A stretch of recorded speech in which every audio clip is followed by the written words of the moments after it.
Some people say revenge is a dish best served cold. I disagree. I think it's best served with a side of police officers and a heaping portion of legal documentation. But I'm getting ahead of myself. Let me start from the beginning, because this story is about family, betrayal, and what happens when you push someone too far. My name is Eleanor Hartwell, and 6 months ago, my own son had me committed to Sunset Manor Assisted Living while he moved into my fully paid-off 4-bedroom colonial in the suburbs. The house where I'd raised him, the house where his father and I had spent 43 years of marriage, the house that was supposed to be my sanctuary in my golden years. Instead, I found myself sharing a room with Gladys Pemberton, who insisted on watching game shows at full volume and critiqued everything from my choice of pajamas to my fancy vocabulary. The irony wasn't lost on me. I'd spent my career as a paralegal, helping lawyers navigate complex cases, making sure every detail was perfect.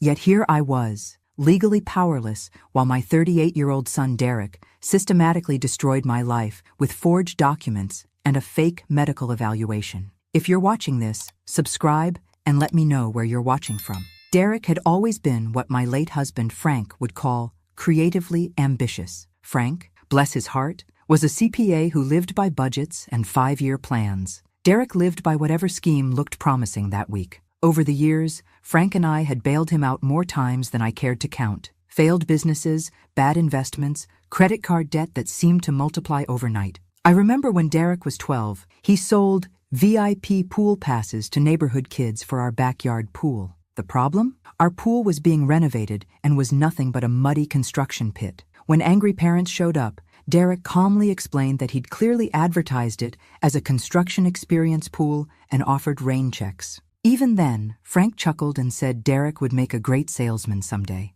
I worried he'd make a great con artist. At 16, Derek forged Frank's signature to skip school for a casino trip with his girlfriend. When confronted, he claimed it was a college visit with educational tours. Frank believed him. I called the casino and learned they had no such program. At 18, Derek convinced us to co-sign for a reliable Honda that turned out to be a modified sports car. It broke down within a month and was repossessed when Derek stopped making payments. During his early 20s, Derek went through his entrepreneurial phase. Home renovation business, food truck venture, online clothing store, all failed spectacularly. Each time, Derek would appear with tears and speeches about how close he'd been to success. Frank would write another check. I'd watch Derek's face and see relief, not shame. At 22, Derek moved back home after his latest business venture, something involving cryptocurrency that he could never quite explain clearly. Went nowhere. He stayed for 8 months,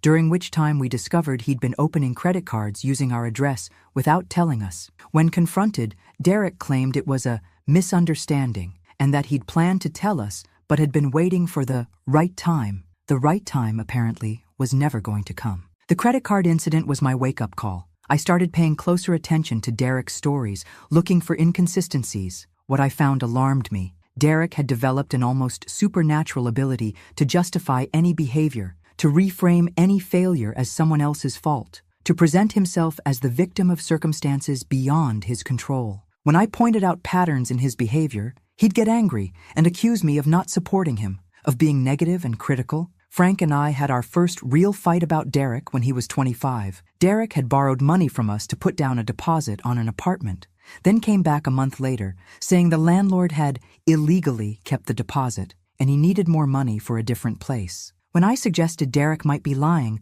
Frank was furious with me. "He's our son, Eleanor," he said. "If we don't believe in him, who will?" But I couldn't shake the feeling that Derek's problems weren't bad luck. They were bad choices. And worse, they were becoming calculated choices.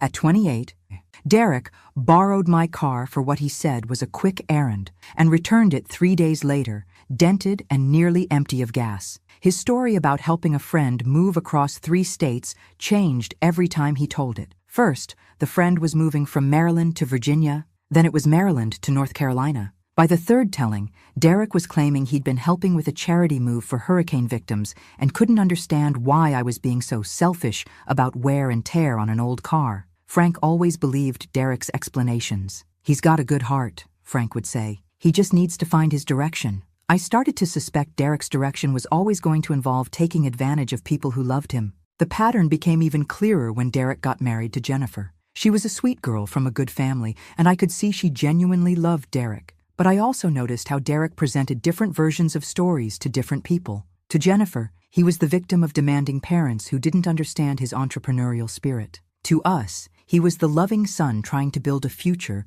worthy of his wonderful wife. To his in-laws, he was the ambitious young man working hard to provide for their daughter. Derek had become a master at reading people and telling them exactly what they wanted to hear. What worried me most was that I wasn't sure Derek even knew he was lying anymore. He seemed to genuinely believe whichever version of reality was most convenient at the moment. When Derek and Jennifer's first child was born, Derek went through what I can only describe as a personality transformation. Suddenly, every conversation was about his responsibilities as a father, his need to provide for his family, his concern about their financial future. He started making comments about how Frank and I were sitting on money that could help secure his children's education and future. "I'm not asking for handouts," Derek would say during Sunday dinners. "I'm talking about family investments, multi-generational wealth building. Some families understand that money should work for the whole family, not just get hoarded by one generation." Frank found these conversations inspiring. He'd talk about Derek's mature thinking and how proud he was that Derek was thinking long-term about family financial security. I found them calculating and manipulative. Derek wasn't expressing concern about his children's future. He was laying groundwork for larger financial requests. The requests started small, a few hundred for car repairs that seemed to happen with suspicious frequency, 1,000 for what Derek called essential home improvements, but looked like luxury upgrades, 5,000 for what Derek described as a once-in-a-lifetime business opportunity that would set the family up for generations, but turned out to be another get-rich-quick scheme. Each time, Derek would present detailed plans and projections. He'd talk about return on investment and family legacy, and how this money wasn't a loan, but a family partnership. Frank was impressed by Derek's business language and planning. I was concerned by how polished Derek's presentations had become. It felt like he was running a con on his own parents. When Frank died 3 years ago from a sudden heart attack, Derek's grief lasted exactly until the will reading. Frank had left everything to me: the house, savings, pension, everything. Derek got a modest inheritance, but only after I passed away. I could see the wheels turning in Derek's head during that meeting with the lawyer. "Mom," Derek said afterward, "I think Dad might have made a mistake with the will." You know how confused he was getting toward the end. Frank hadn't been confused at all. He'd been sharp as ever, right up until the heart attack. But Derek's comment made me realize he was already planning his next move. The next few months, Derek became the perfect son. Daily visits, offers to help with finances, suggestions about adding his name to accounts for emergencies. He'd bring Jennifer and their kids for family dinners, where they'd discuss my advanced age and how I might need support systems soon. "We're worried about you living alone in this big house," Derek would say. "What if something happened? What if you fell and couldn't get help? We think you should at least consider your options." Jennifer would chime in with concerns about my forgetfulness or fatigue. "Eleanor, you seem more tired lately. Are you getting enough sleep? Have you thought about getting some help around the house? Someone to check on you during the day?" Looking back, I realized these weren't innocent observations. They were building a case. Every normal sign of aging was being documented and magnified. Every minor memory lapse was treated as evidence of decline. Every time I chose to stay home instead of going out was characterized as isolation and withdrawal. That's when Derek started bringing Dr. Marcus Webb to family dinners. Supposedly a family friend and neurologist, Dr. Webb would make casual but concerned observations about my weight, my energy level, my memory. He'd ask seemingly innocent questions about my daily routine, my sleep patterns, my appetite. "Eleanor, you seem to have lost some weight since I last saw you," Dr. Webb would say over dessert. "Are you remembering to eat regular meals? Sometimes when we're grieving, we forget to take care of ourselves properly." Or, "That's an interesting story about your garden, Eleanor, but didn't you tell us something different about the roses last week?" Memory can be tricky when we're dealing with stress and grief. What Derek conveniently forgot to mention was that Dr. Webb had lost his medical license in 2 states for falsifying records and had gambling debts that made Derek's financial problems look minor. I found this out later, during my investigation, but at the time, I was starting to question myself. Was I forgetting things? Was I not taking care of myself properly? The psychological manipulation was subtle but relentless. Derek would ask me the same question twice in one conversation, then act concerned when I gave the same answer both times, saying I seemed stuck on certain topics. Jennifer would remind me of conversations I had no memory of having, then look worried when I couldn't recall them. Dr. Webb would make comments about how grief could affect cognitive function and how important it was to monitor changes in thinking and behavior. They were gaslighting me, though I didn't recognize it at the time. They were making me doubt my own perceptions, my own memory,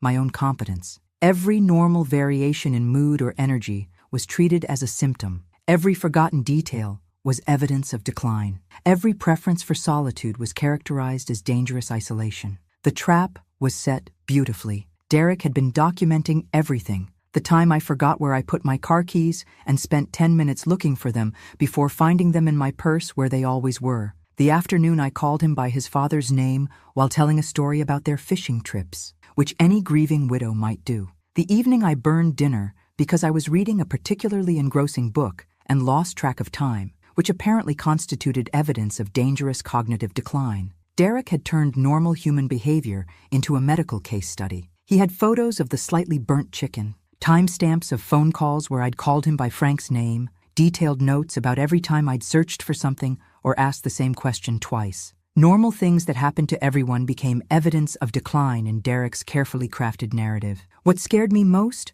was how professional it all looked. Derek had clearly researched dementia symptoms and was checking off boxes. Forgetfulness? Check. Confusion about names and dates? Check. Difficulty with familiar tasks like cooking? Check. He'd created a timeline that showed progressive deterioration over 6 months, when really it was just 6 months of normal grief and adjustment to living alone. The fake competency evaluation happened on a Tuesday in March, exactly 6 months after Frank's death. Dr. Webb showed up at my door unannounced, claiming Derek had called him because he was seriously concerned about my recent behavior. He had a medical bag and official-looking paperwork, and I was so confused by his sudden appearance that I let him in. Derek mentioned you've been having some difficulties lately, Dr. Webb said, settling himself at my kitchen table and pulling out forms. I thought it would be a good idea to do a quick cognitive assessment, just to establish a baseline and put everyone's minds at ease. His questions were designed to trip me up, though I didn't realize it at the time. He asked me to count backward from 100 by sevens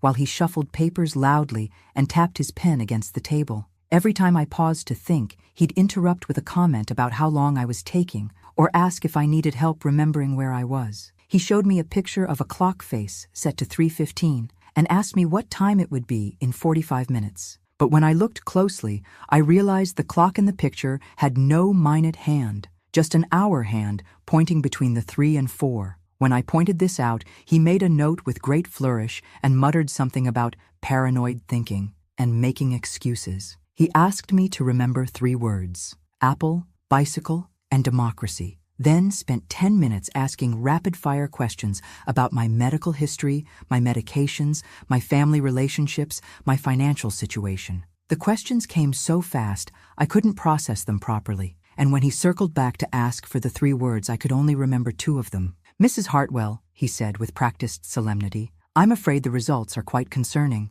You're showing clear signs of cognitive impairment and memory loss. Your son was right to be worried. For your own safety and well-being, you're going to need supervised care. I tried to argue, tried to point out that his questions had been confusing and his testing methods seemed unorthodox, but Dr. Webb just made more notes and nodded gravely. Denial is very common in cases like this, he told me. Many patients don't recognize their own limitations, which actually makes them more vulnerable to accidents and exploitation. By Friday, Derek had emergency guardianship. The speed should have been my first clue that something was wrong. In Pennsylvania, guardianship proceedings are supposed to take weeks, with mandatory waiting periods and court hearings and opportunities for the alleged incapacitated person to contest the petition. But Derek had somehow managed to get everything approved in 3 days, claiming my condition was deteriorating rapidly and that I was in immediate danger. By the following Monday, I was at Sunset Manor Assisted Living, and Derek was moving his family into my house. The transition happened so fast I could barely process it. On Tuesday, I was living independently in my own home. By Monday, I was sharing a room with a woman who insisted the TV volume be turned up to levels that could wake the dead, eating institutional food from plastic trays, and being told when I could shower and what activities I should participate in. "It's for your own good, Mom," Derek said when he came to visit on my second day. He brought flowers and spoke in the overly patient tone people use with children and the mentally impaired. "The staff here are trained to take care of people with your condition. You'll be much safer here, and we'll have peace of mind knowing you're being looked after properly." I tried to tell him that I felt fine, that I didn't need this level of care, that I wanted to go home. Derek just smiled sadly and patted my hand. "I know this is hard to accept, but Dr. Webb explained that lack of insight is part of the disease. You don't realize how much help you actually need." Jennifer was there too, looking uncomfortable, but supportive. "We cleaned out your closet and brought some of your favorite clothes," she said, gesturing to a suitcase that contained maybe a quarter of my wardrobe. "And we'll make sure to visit regularly." "What about my house?" I asked. "What about my things?" Derek and Jennifer exchanged a look I didn't like. "Don't worry about the house, Mom," Derek said. "We're taking care of everything. The important thing is that you focus on your health and getting adjusted to your new home." Something about the way he said "new home" made my blood run cold. This wasn't temporary. Derek wasn't planning for me to ever leave Sunset Manor.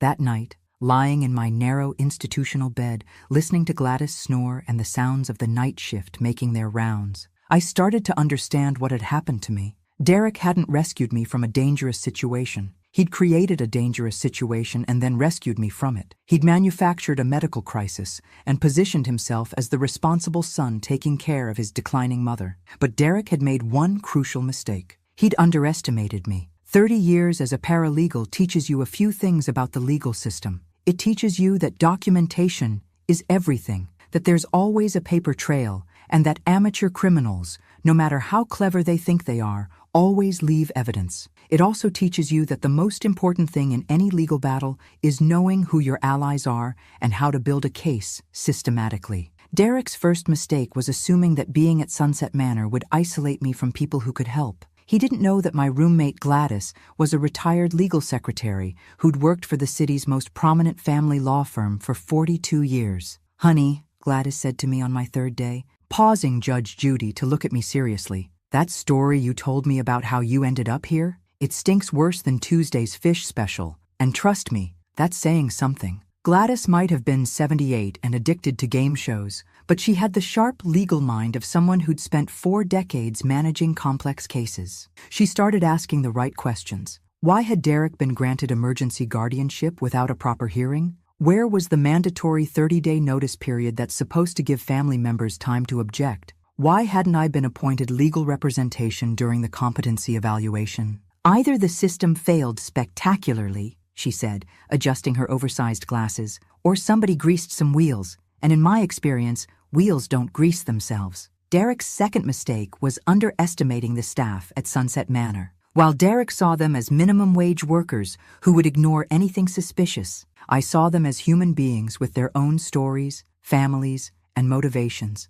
Margaret, the night nurse, was putting herself through law school and had a keen eye for inconsistencies. Bobby, the orderly, was an Army veteran who understood family betrayal. Sister Catherine, the facility director, had spent her entire career advocating for elderly patients who couldn't advocate for themselves. Margaret was particularly intrigued by my case. During her night shifts, when most residents were sleeping and the building was quiet, she'd sit with me at the nurse's station and go over the details of Derek's documentation. "Mrs. Hartwell," she said one night, spreading Derek's papers across the desk under the bright fluorescent lights, "I've seen legitimate competency evaluations, and this isn't one. Look at this timeline here. Your son filed for guardianship before the evaluation was even completed. That's not legal procedure." She pointed to dates and signatures, explaining how the process was supposed to work. "You should have had notice of the petition. You should have had the opportunity to hire your own attorney. You should have had a hearing where you could contest the allegations.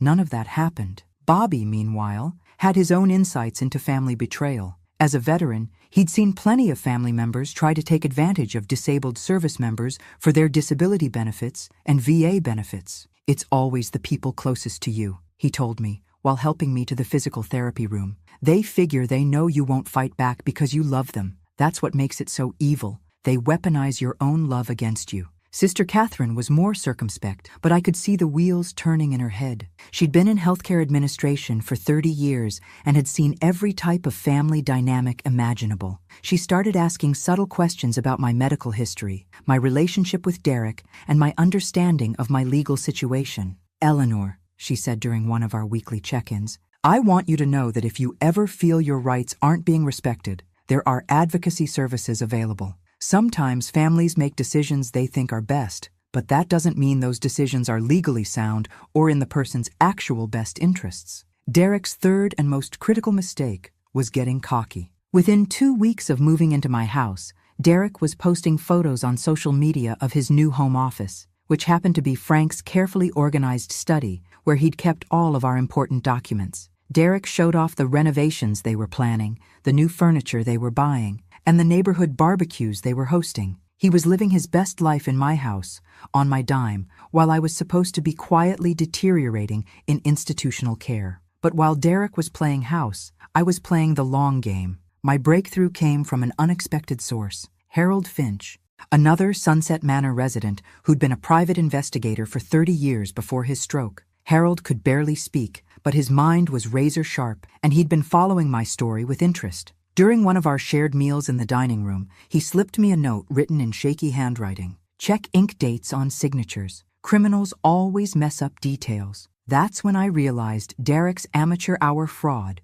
had left clues everywhere. With Margaret's help, I got access to a computer in the facility's library, supposedly for cognitive therapy, and to help with my memory exercises. Margaret was fascinated by the legal aspects of my case and saw it as real-world experience for her law studies. Together, we started building a counter case, documenting everything we could find about Derek's documentation. The more we dug, the more obvious Derek's fraud became. Wrong pen types for supposed signature dates, medical records with contradictory symptoms. My actual doctor had given me clean cognitive health just weeks before Derek's diagnosis. Gladys, meanwhile, was working her network of legal contacts. 42 years in the legal field meant she knew everyone, and everyone owed her favors. She made phone calls during her social hour time, reaching out to retired lawyers, active paralegals, and courthouse clerks who remembered her fondly. "Honey," she announced one afternoon while Judge Judy blared in the background, "I found your smoking gun."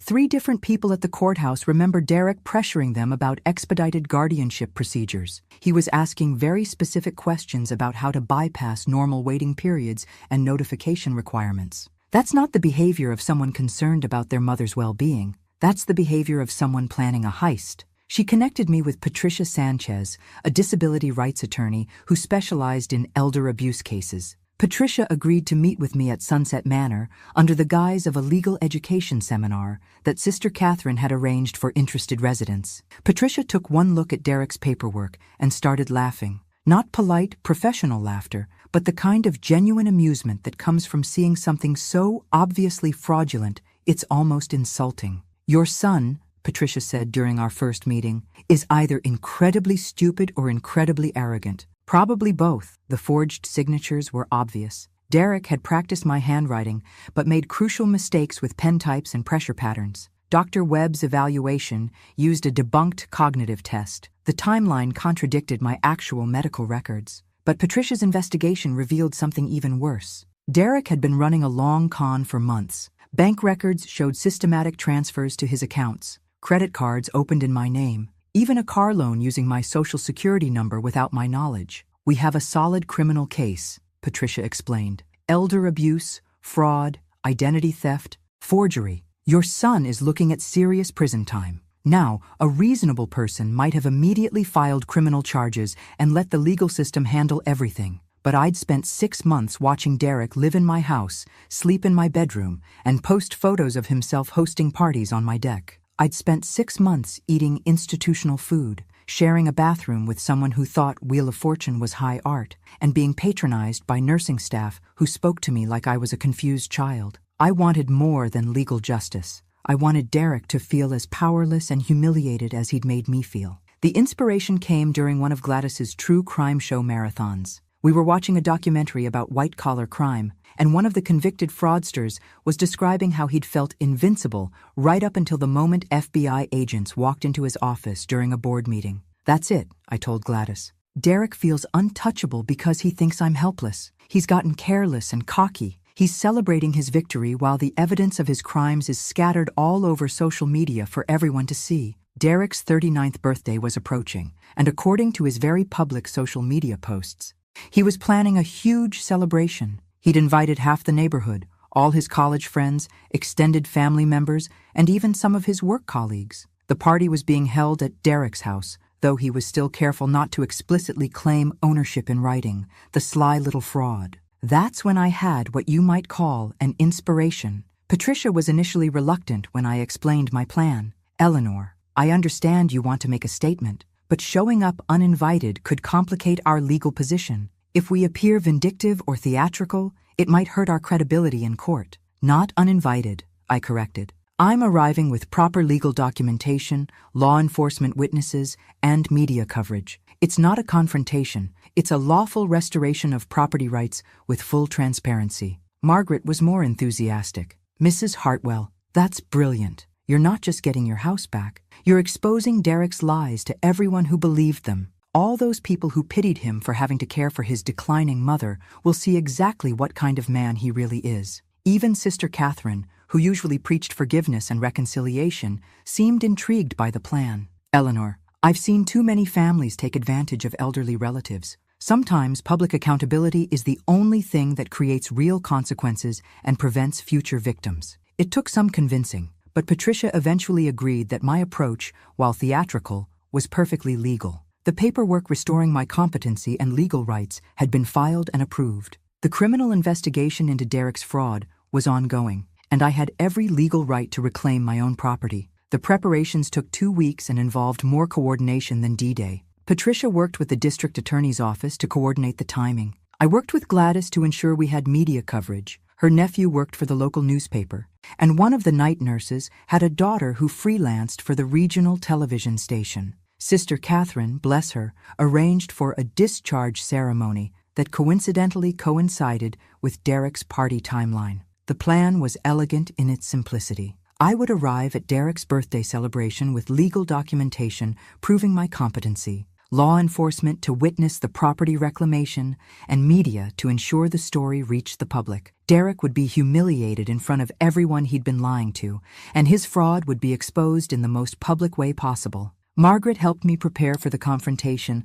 like a lawyer prepping a star witness. We rehearsed responses to Derek's likely objections, reviewed the legal documentation until I could quote it from memory, and even practiced my entrance to ensure maximum dramatic impact. Remember, Margaret said during one of our practice sessions, you're not angry Eleanor anymore, you're triumphant Eleanor. You're the woman who outsmarted her own son and reclaimed her life. Walk into that party like you own the place, because you do. The day of Derek's birthday party was absolutely perfect. Clear skies, mild temperature, ideal for an outdoor celebration. Derek had rented a tent for the backyard, hired a catering company, and even brought in a DJ. According to the neighborhood group chat that Gladys had somehow gained access to through her network of contacts, it was shaping up to be the social event of the season. I spent the morning getting ready for my own celebration. Margaret helped me choose my outfit, a navy blue dress that Frank had always loved, paired with the pearl necklace he'd given me for our 40th anniversary.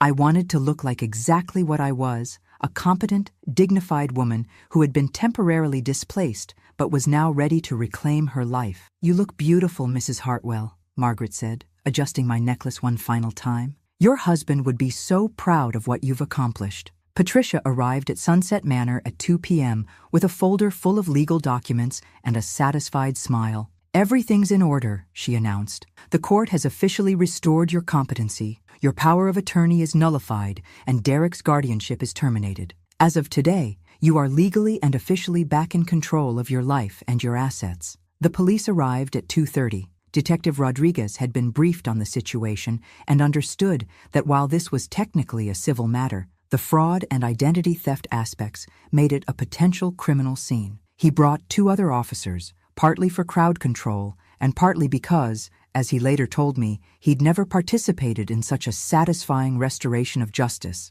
Mrs. Hartwell, Detective Rodriguez said, reviewing the paperwork one final time, I want you to know that what your son did to you was unconscionable. I've been working elder abuse cases for 15 years, and this level of premeditation is rare. You should be proud of yourself for fighting back. By 3 p.m., we had assembled quite an entourage. Patricia and her legal assistant, 3 police officers, a newspaper reporter, a television crew, Sister Catherine as a character witness, and Gladys, who had insisted on coming along for what she called the best entertainment I've seen in decades. "Honey," Gladys said, applying fresh lipstick in the back seat of Patricia's car, "I wouldn't miss this for anything. This is better than anything they show on court TV." The caravan of cars pulling up to my house created exactly the kind of commotion I had hoped for. Derek's party was in full swing. I could hear music, laughter, and the sound of people enjoying themselves on my property, eating food purchased with my money, celebrating the birthday of a man who had committed multiple felonies to steal my life. The neighbors started gathering on their front porches, curious about the official-looking vehicles descending on Derek's celebration. Some of them waved at me, recognizing me as the woman who used to live there, probably wondering what was happening. Derek appeared at the front door looking confused and slightly panicked. He was wearing a ridiculous Hawaiian shirt and holding a beer, clearly not expecting any interruption to his festivities. His face went through several expressions when he saw me: confusion, recognition, fear, and finally a kind of angry resignation. "Mom?" he said, as if he wasn't sure I was real. "What are you doing here? You can't just leave the facility without permission." I smiled my sweetest smile, the one I'd perfected during 40 years of marriage to his father. "Hello, Derek. Happy birthday, sweetheart. I brought you a present." I handed him the legal documents restoring my competency. He took them automatically, still processing what was happening. "What is this?" he asked, though his expression suggested he was beginning to understand. "It's my sanity," I said cheerfully. "Turns out I never actually lost it. Funny how that works." Detective Rodriguez stepped forward, badge clearly visible. "Mr. Hartwell, I'm Detective Rodriguez. We need to discuss some irregularities regarding your guardianship documentation and your mother's living situation." By now, the party guests had begun gathering around, drawn by the obvious drama. I recognized several neighbors, some of Derek's college friends, and a few family members who looked mortified to be witnessing this scene. Jennifer emerged from the backyard, carrying their youngest child and looking pale. "There's been a mistake," Derek said, his voice rising slightly. "My mother has dementia. She can't live independently. The courts agreed. That's why I have legal guardianship." Patricia stepped forward with a second folder. "Actually, Mr. Hartwell, the courts have reviewed your documentation and found significant irregularities. Your mother's competency evaluation has been invalidated and your guardianship has been terminated. As of today, Mrs. Hartwell has full legal control of her assets and property." I watched Derek's face as the implications sank in. The house he'd been living in for 6 months wasn't his. The money he'd been spending wasn't his. The life he'd built on the foundation of my supposed incompetence was about to crumble. "This is ridiculous," he said, looking around at the gathering crowd as if expecting support. "She's not well. She can't take care of herself. Someone could take advantage of her." I laughed, and it felt wonderful. Oh, Derek, someone did take advantage of me. The person I trusted most in the world, my own son. The television camera was rolling now, capturing everything. The newspaper reporter was scribbling notes. The neighbors were whispering among themselves, clearly realizing they'd been unknowingly participating in a celebration of theft. Mrs. Patterson from next door stepped forward, looking confused. "Eleanor, we thought you were..." "Derek said you had Alzheimer's and couldn't recognize people anymore." "Apparently," I said,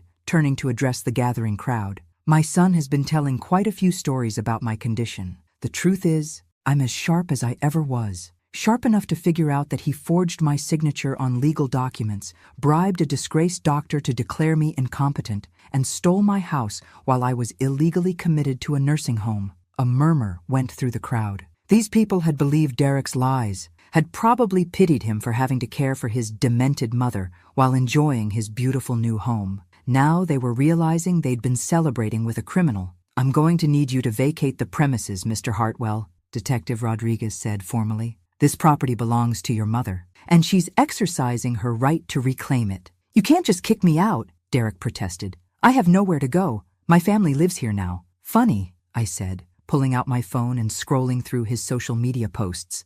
"According to Facebook, you've been living in your new house and making your own family memories.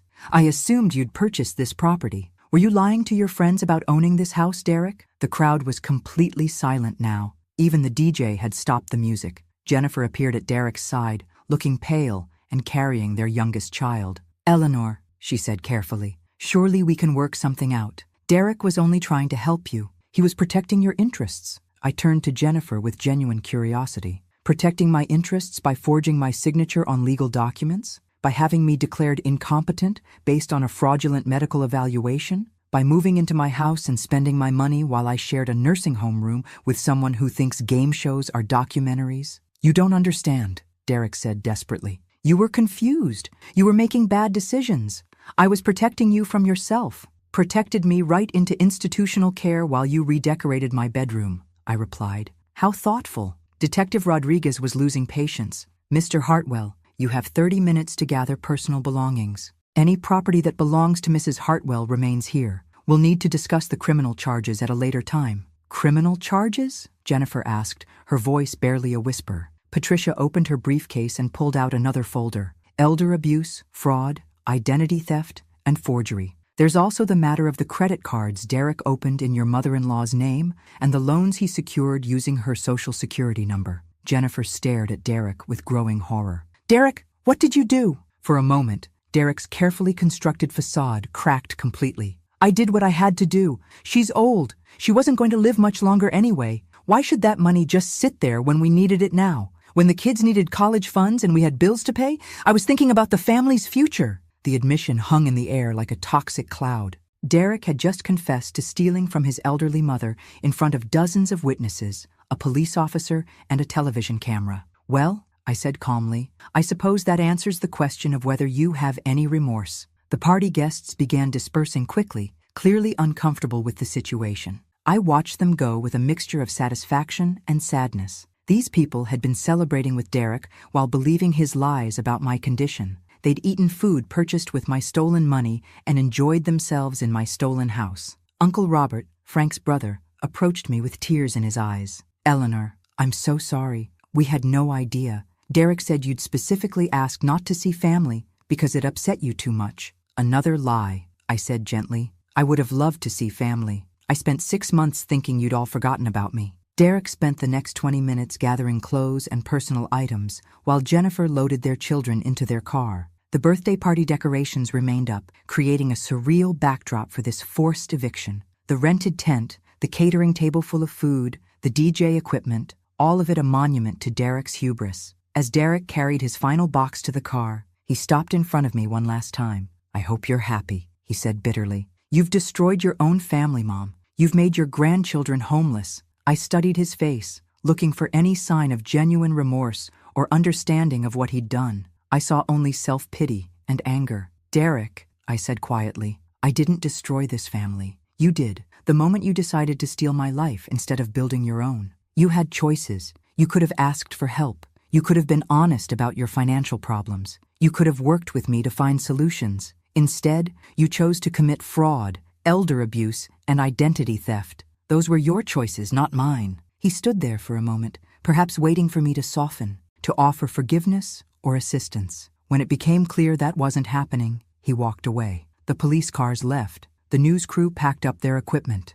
Patricia stayed to help me assess what had been damaged or removed from the house. It was mostly intact, though Derek had clearly gone through Frank's office and removed several important documents. Those would be recovered as part of the criminal investigation. As the sun set, I found myself standing in my own living room for the first time in 6 months. The furniture was mostly the same, though Derek had rearranged things to his taste. The family photos had been removed from the mantelpiece and replaced with pictures of Derek's family. My books had been packed away to make room for his electronics. It would take time to restore the house to the way I liked it. It would take longer to process the betrayal, to understand how my relationship with my son had deteriorated to the point where he could justify stealing my entire life. And it would take much longer to decide whether forgiveness was possible or even advisable. But as I stood in my own home, legally competent and financially independent, I felt something I hadn't experienced in months: freedom. The local news aired the story that evening.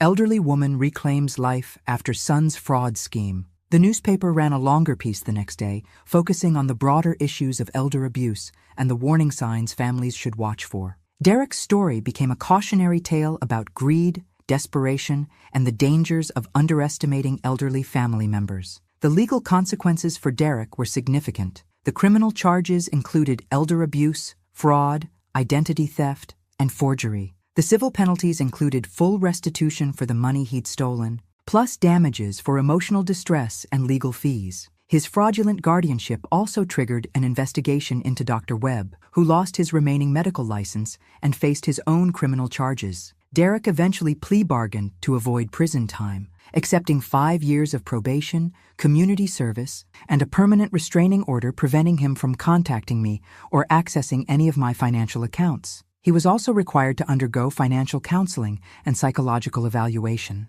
Jennifer filed for divorce 6 months later. She moved back to her mother's house with the children and started the process of rebuilding her life. I felt sorry for her and the kids. They were victims of Derek's fraud, as much as I was, in their own way. The house felt different after everything that happened. It was still my home, but it carried the weight of betrayal now. I considered selling it and starting over somewhere else, but that felt too much like letting Derek win. Instead, I made changes. I renovated Frank's office, turning it into a bright studio space where I could pursue the photography hobby I'd never had time for during my working years. I converted Derek's old bedroom into a library. I had a security system installed and changed all the locks. Most importantly, I made new friends. The experience at Sunset Manor had shown me that there were people everywhere, fighting their own battles, overcoming their own challenges, proving that age doesn't mean irrelevance. Margaret finished law school and now works for Patricia's firm, specializing in elder advocacy. Gladys and I maintained our friendship,